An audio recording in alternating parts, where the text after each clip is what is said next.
also like coming to terms with things for yourself, like saying, okay, I'm not in the best headspace right now. This is not what's happening. Everything around me right now, this is not good. And putting your foot forward to like make a change in your life and feeling that change and how healthy that is and all the good stuff that comes with that is like, it's such a good feeling. Welcome to another episode of the Imperfectly Perfect podcast. With your host, Glenn Marsden, we go beyond the surface to share truths, journeys, and raw stories from some of the world's most prominent public figures.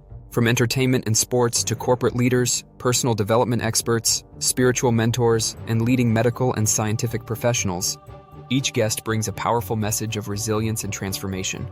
Subscribe to our new YouTube channel to stay updated on every episode as we continue our mission to change the narrative around mental health, one story at a time. First and foremost, welcome to the show, Nicole. Thank you. Thank you for having me.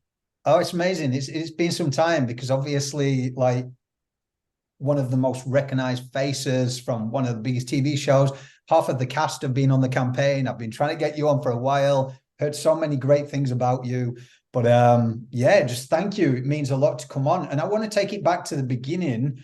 Obviously, people know you as one of the most prominent figures from TV series, but where did it all begin for you? Well, that's funny that you say that. My parents were European and they grew up during World War II and they met in Hollywood. My father was literally from East Germany. My mother was from London and they wanted to get out of there. Both places, they just needed to get out. They met in Hollywood, got pregnant. And and then my dad, he got a great job. He was an engineer and a great businessman. And they built a home in Huntington Beach eventually. But so my mom became like this living the dream housewife thing in the 70s, and she put me in beauty pageants, which, if you know me well, is not fitting for me whatsoever, like in the slightest. She would force me to brush my hair, but it was this thing, and she thought, yeah, you're this beautiful kid, and the suntan and all, like she had all these like dreams and aspirations, which I did not share. And she put me in them, and it advanced and advanced, and I just kept winning these things. And she'd be like, get out of the pool. You have to be on stage. You need your hair dry, And it was like all I cared about and all I really enjoyed about going to these beauty pageants is they were all at different hotels that had fabulous pools. So I was always in the swimming pool. And I ended up winning Miss Universe. And when they had a petite division, and it was on television. And the phone just started ringing, and it just was like my laid out destiny. It wasn't anything that we predicted. It wasn't anything that I conjured. I was 4. I was 4 years old. So it just happened. Wow, that's incredible, though. But when it did happen, it didn't just happen in a small way. Like, there's a lot of people that want to claim this fame and get to that. For you, when it went through that, it kept on growing, this trajectory. And then you hit the TV screens on, what was it, like 1.1 billion viewers weekly with Baywatch. That's like superstardom. What is that like behind the scenes? Interesting enough, it's kind of why I left the show, because yeah, it was the #1 show in the world, but it was sort of taking away from everything else I had done up until then. We had to endure the Baywatch bimbo. Then it kind of elevated into the Baywatch babe. And now we're finally at like Baywatch icon. But that's been a lot of years. That's been a lifetime. And for me, I had done such good work and had been so lucky to work with so many like A-list people and on fabulous projects and everything. And I find myself here, and casting directors, just the jobs aren't the same anymore. Suddenly it's like you're not being taken seriously. And personally, I'm uncomfortable because I wasn't really in touch with like my sexuality yet. So there was all this like mixed emotions of panic, really, and it created a panic in myself. And the young Nicole, I mean, I was 19, 20 years old. I decided to run. I was like, it's like fight or flight or fight. I ran. I fled. Like I was like, get me out of here. So now I'm proud of it. Now I'm finally proud of it, but it really kind of threw a monkey wrench in my whole career. Yeah. I mean, like, because I've got to know mutual friend Jeremy really well, and he's so open about his experience, and like a lot of you are from shows in that era. But what would you want people to know that already experience kind of anxiety, self-doubt, and going into an industry that they've got to be prepared for if it does take off in a big way like that? Oh, well, it's not easy at all. There's nothing easy about it. It's sort of like the public thinks that it's and it's true because it's real. As soon as you put yourself out there and you go on a TV show or a film or anything, you are up for scrutiny. You're up. Everybody can say whatever they want to you, whether it be good or bad. And they feel like you owe it to them for them to be able to ridicule you like that, quite honestly. And I mean, I get it. I get both sides. I really do. Because, yeah, you choose to be in the public eye, then you have to deal with the public scrutiny. But I think people tend to forget that there's actual human beings, behind the face. How did you navigate through that noise? Because you've not only got to contend with the kind of stardom that comes, but then the comments. And obviously with a show like that, a lot of it is based on aesthetics, and then you're suddenly like, I can't put a foot wrong. And it's like, I've been in the health and fitness industry for a long time, and you see people trying to maintain this certain look, and that's a lot of mental headache in itself. Well, I mean, and I thank my lucky stars every day. During those years, there wasn't the internet, there wasn't social media, right? So, in all my awkward teen years and my growing up years and all my insecure years, there wasn't this thing that you could, these platforms that you could just go on and like rip people to shreds. I have experienced it later now as an adult, and it was harsh. It was really, really harsh. I came out against my abuser, and I did not realize that he was a Trump supporter. And so it became a very political thing. And, from the death threats and the trolling and all of the messages, I realized, and there's no way I would have been able to handle that as a young girl. No way. Yeah. And it only seems to be getting worse, doesn't it? Like the highlights and the social medias, there's new platforms coming out. Like don't know where it's growing. It's not going anywhere. It's growing. But I do think there is an awareness. I do want to give humans the credit that I feel like people are in this momentum of like wanting to see people do well. They are in this like this moment of like reminiscing back and appreciating and kind of letting everything go. Of course, you're still going to have the trolls. Of course, you're still going to have like people who are miserable and confused and don't know what's going on, and they like to lash out.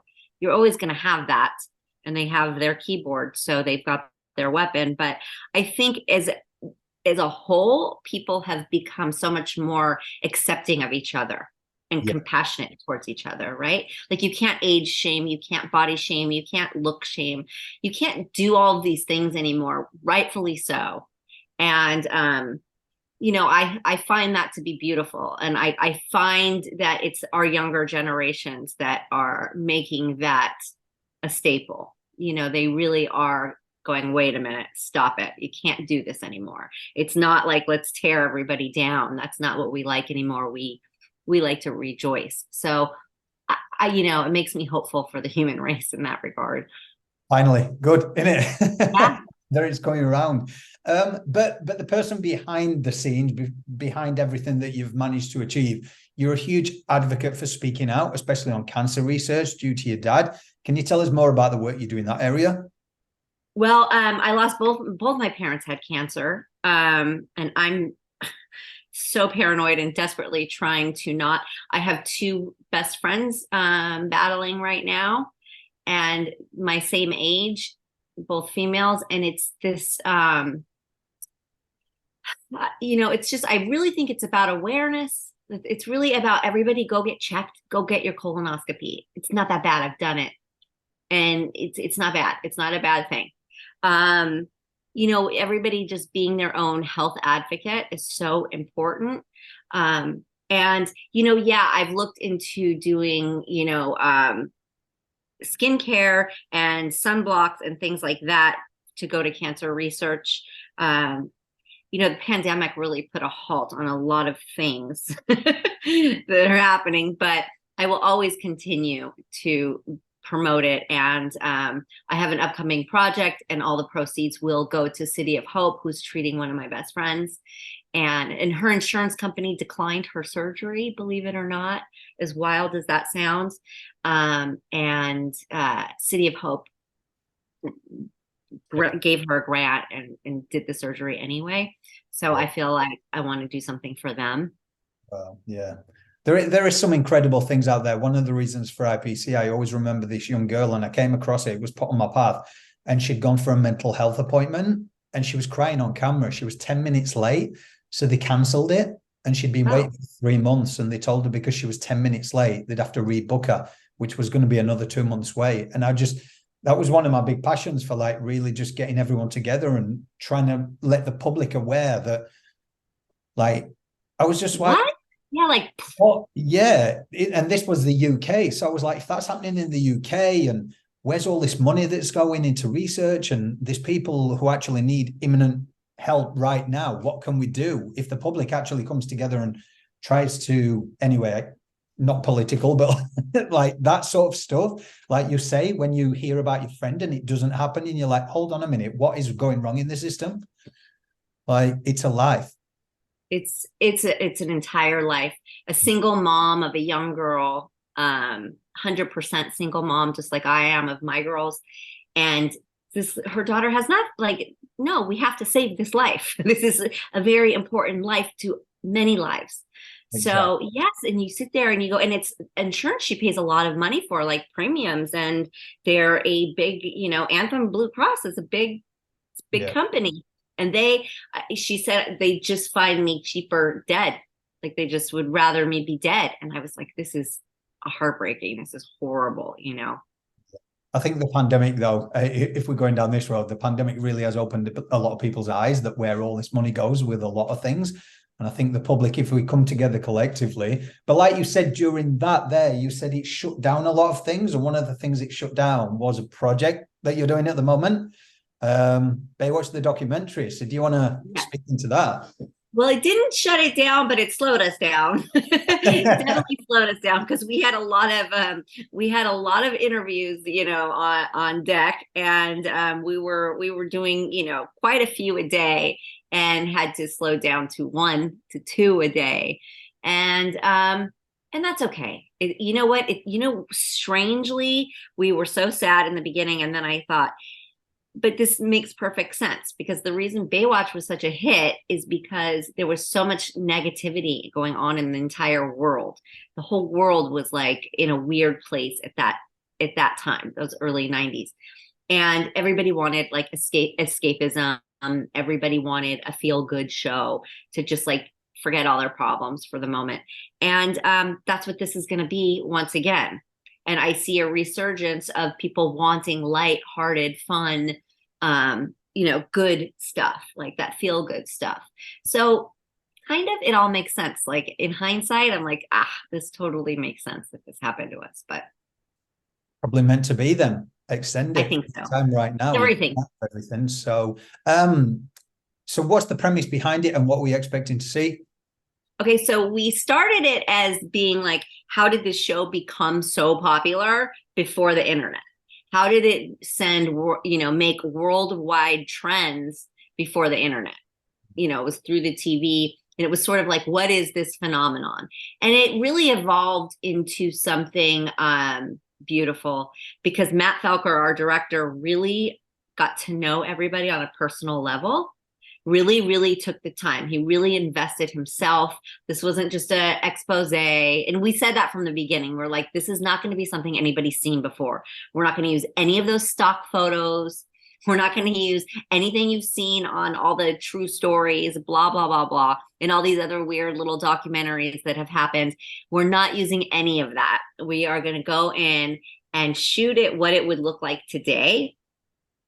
So we've got an amazing cinematographer who worked for Surfer Magazine forever. Miles is just, he's so good. And we do a lot of water work, a lot of beach work, and we're just catching up with everybody and their journeys. Yeah. You know, what has happened since the show. And there's a lot of roller coaster rides in there. There's a lot of and everybody's in a great place right now. And so it all tied together beautifully because there were ups and downs and twists and turns, of course. And you really just get to know people. Like, you get to know the real stories, none of the who dated who. It's not about that. It's about, like, how did this affect everybody personally? But like you said there before, when it's like you see this thing that gains so much stardom and how quickly it grew. And we know the media, how it works. There'd be the clickbait stuff of that stuff, but yet to show a different side of them. I think a lot of people, where humanity is, people want to connect, human connection, and actually go, wow, that's Nicole for Nicole. Now I can understand or appreciate the way that they went. So I think that's amazing. When's that due out? Well, it's right now in the hands, and it's being the dealings are happening right now. So it's finished. It's going to be, we have it edited as a 4-part series. There are some people suggesting, there's some networks suggesting, maybe changing that. So all the dealings and all the happenings are happening. And I think within the next couple of weeks, we should know where we're going to be able to show it. Yeah. And you're the main executive producer, and then Matt's the director. Matt is the executive producer. It's his money, sort of my idea, his money. Because I was shopping a Baywatch show prior, and I took it to a lot of networks. I had a good group of the cast together, and it was sort of like everything was turning reality, because this has been a few years now, and it was when reality was like, everything has to be reality TV, and it wasn't clicking, and nothing was like sticking, and it didn't make a whole lot of sense. And then Matt said to me, well, we were discussing documentaries because we're both huge fans, and he said, what about the Baywatch project being a documentary? And we were like, mind blown, there it is. Let's go. Let's do it. So I called Hasselhoff and I was like, what do you think? And he's like, I'm in. So I called Matt back. I'm like, he's in. Let's go. So. Wow. And then it's just, yeah, I've seen the YouTube. Is there official website people can go to? Because I know it's all over YouTube and I've been watching. Looks incredible. Well, I mean, for me, it's funny because Matt controls the social media, but Instagram is where he focuses. And so it's a Baywatch documentary, The American Dream. The American Dream. Baywatch, The American Dream, I think is what the handle is right now. And he puts stuff up, takes stuff down, puts stuff up, and he is a little bit all over the place with it, but you can definitely get a vibe from that. And I think he knows what he's doing when he does all of that. And, what you think? I do. If it wasn't for his passion, we wouldn't be here, honestly. Like he has kicked this into gear and kept everybody going and kept everybody's spirit up. And yeah, I love him for it. He wasn't a part of it, was he? I was watching some interviews with him before. He was a huge fan.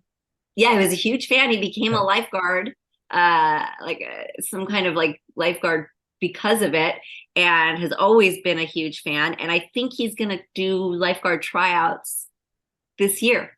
Wow, good on him. He's gonna, yeah, because he's spending so much time. He moved out to Malibu, and he's spending a lot of it. Like he's on the dock, and then his free time is with all the lifeguards on the beach, and they have talked him into trying out. So, and he could do it. Like he could totally do it. So that'd be amazing.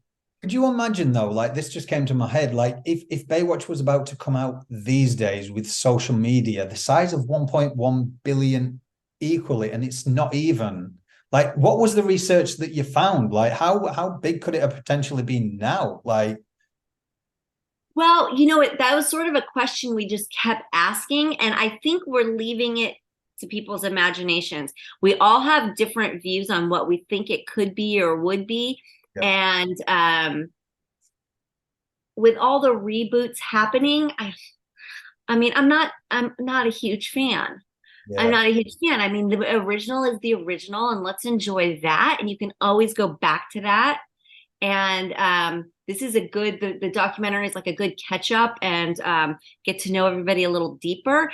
But I don't think you can recreate that. And I just don't know. And I don't know how it would hit with the young people like that did. That was a special era. It was something that was just, you can't really explain it. You can't put it into words. And I don't know if that exists anymore because people's, attention span is TikTok. Very true. Yeah, I must admit I've never seen the new Baywatch with The Rock and that, but I understood why they did it and they brought it up to speed with this demographic with Zac Efron. But it's the same thing as Friends. There's so many young people who don't understand it, and that was huge in our era. And everyone's like, "I don't get why it's funny. Why do you lot find it funny?" And it's like, "Are you joking? It's Friends and Baywatch." And so, Yeah. yeah. So, question for you though, I ask everybody that comes on the campaign, with everything that you've been through, lessons learned, wisdom gained, what does being imperfectly perfect mean to you? Um, well, with all the hard stuff I've gone through, I wouldn't be who I am without it. I think perfect is like such a bad word. I mean, like, what's perfect? Nothing's perfect. What's normal? Nothing's normal. It's the quirks and the scars and the trials and the getting up and dusting yourself off that makes you A, who you are, and B, smarter, hopefully. And it just is everything. It's like how boring would you be if everything was so perfect all the time? And also like coming to terms with things for yourself, like saying, okay, I'm not in the best headspace right now. This is not what's happening. Everything around me right now, this is not good. And putting your foot forward to like make a change in your life and feeling that change and how healthy that is and all the good stuff that comes with that is like, it's such a good feeling, right? Like, I remember the first time I ever entered therapy, I was really young. I was all over the place. And I was like, this is like the best thing I could have ever done for myself, like, and so I've always been a huge advocate. And I'm really good with recognizing like when things are not okay. But sometimes you have to go through that, right? Like you got to go through that to get to the other side.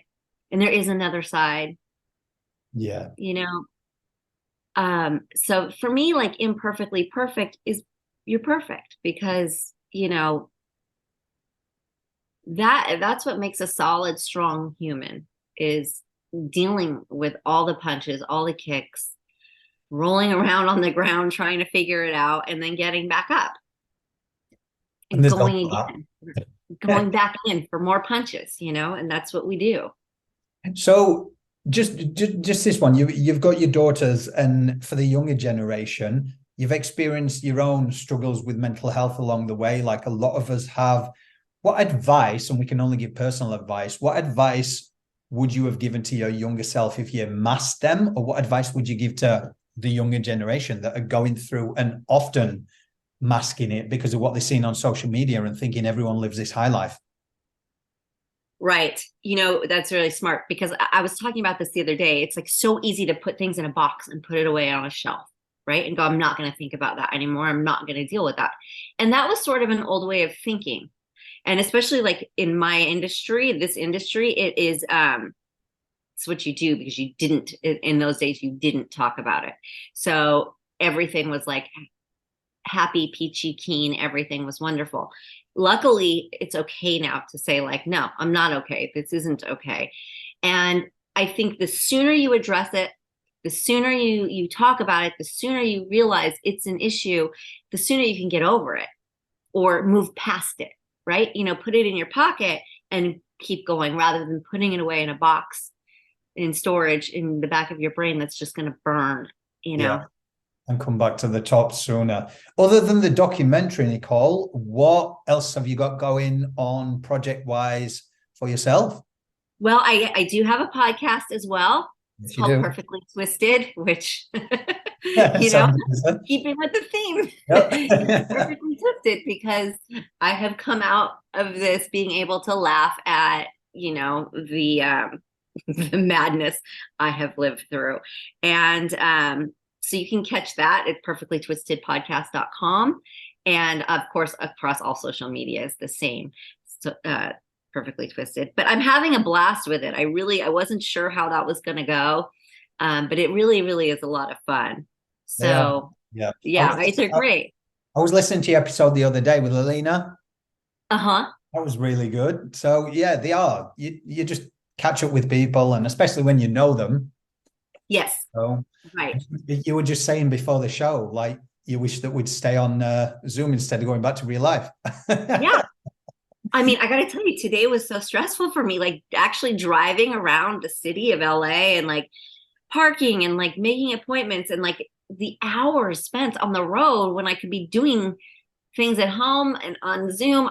It was it was a lot for me. Today was kind of I'm gonna have to have some decompression time tonight, and like because I am not used to it. I haven't had a day like today in years because there hasn't been so much in-person stuff, and that was a lot. The only thing we should have all done, and I said this often, is prior to the pandemic, wouldn't it be bloody good if you had shares in Zoom? My God. Yeah, I know. Missed the boat on that one, but I know. yeah. Well, who knew, right? Like for me, I was like, it's not FaceTime. Yeah, exactly. What's Zoom? Yeah. And it was so weird because when I had my very first Zoom meeting, and then I'd already had it downloaded because I had used it before. And I was like, well, look at that. I do have it. And yeah, it's been what a blessing. Been a journey. Well, I just want to say on behalf of me, on behalf of the campaign, thank you for lending your voice, sharing your story, and making a difference with the work you do. The documentary, all your links will be going up when everything goes out. So guys, one of the main things about Imperfectly Perfect campaign is please remember to have the hard conversations, because it's the hard conversations that save lives. Yes, that part. Good ending. And only get the guy to do all the rest of it at the end. So yeah, and then it comes on. Thank you. That was awesome. Well, thank you. I mean, it's amazing what you're doing. And, like I said, I have girls, and I'm always telling them, like, just get through it. Go to therapy. My oldest, she's 25. She definitely does therapy. I'm like, there's no way you're going to like make this out alive unless you get into therapy, like just for life. Not that anything so major has happened, but life is just a lot. But you guys talk about it in America. Every time I come to America, it's like, I'm going to see my therapist. I'm English. They didn't. I live in Australia. Nobody talks about therapists. They don't, huh? Nobody. And you come to America, it's like, oh, I've just got an appointment with my therapist. And it's like a normal thing, which is so good. But here, so good. Well, my parents were European, so it was like when they knew I signed up in therapy, my mom was like, oh, so now you're going to pay somebody to blame me for everything, right? And I was like, it's not about that. It's about me like finding happiness in myself. And she's like, what do you have to not be happy about, right? Because listen, their life was like during the war, dodging bombs. I get it. I can't relate to that. And it's funny how many parents of my youngest, I hear them say like, oh, our kids have it so easy. Like, what do they have to be upset about? I'm thinking, what's wrong with everybody? Do they not know that just life is hard? Like, did everybody forget that part? Adolescence is hard. The flip side of that, a guy that I know, his son tried to commit suicide, and they went in hospital to find out why he'd done it. And he said he was bored. So that's the flip side of life. He said, what do you mean you're bored? Like, because they've got some wealth and they get to travel. And he was like, but these days I can go on the internet and it feels like I've already done everything. So I'm bored of life. And that's why he tried to commit suicide. It was like, if kids are feeling that, yeah. So He's okay now. They got him through. He's got a daughter and he's grown. But yeah, he was just bored of life, thinking if I want to go to Thailand, I go on the internet. It feels like I'm there. I've done it. I tick that off. Oh, I've done it. So they're missing the experiences. And I think like I've got two young kids, and I'm like, get off your bloody iPads. Get off, like, go you outside. get out there. Yeah. So Yeah. it's a dangerous thing, but yeah, that's the way How the old are your little ones? 5 and 10, Oh, yeah. that really young age. But Yeah.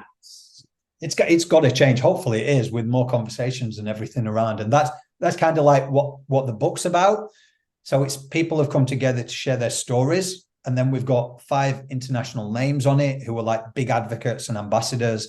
Angelica Bridges, she came on maybe 2 years ago, and we just connected. We hit it off, and she spoke about a spiritual journey. Jeremy, funny thing with Jeremy, 5 years ago, I reached out to him. I came to LA and I was like, I'm a photographer. I'm just going to do some shoots. This is my work. Would you like to do it? And he basically said, oh, mate, I'm not really into the Hollywood thing, like taking pictures. He was like, but there's something about you.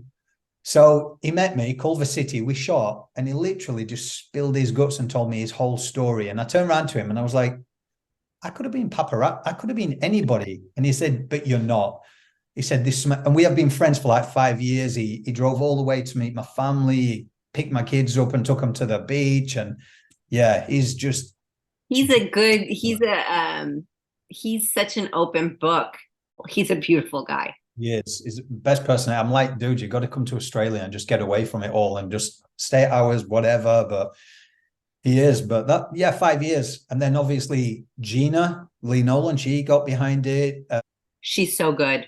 It's funny because my journey, Len, not around faith or anything. It suddenly came to me. I was being told this was being led, and I was like, yeah, I'm working my ass off. Like, what do you mean? And everyone's like, how has a guy who knows nobody managed to take something to the world and get some of the biggest names and nobody know? I'm like, because I've been reaching out to people. They was like, yeah, but Glenn, you reach out through Instagram. That's unheard of, So it's just opened my mind so much. And then I'm like, okay, if this is being led, then let's go with it. Thank you very much. Thank you. And thank you for being patient with me today with the time, because That's all right.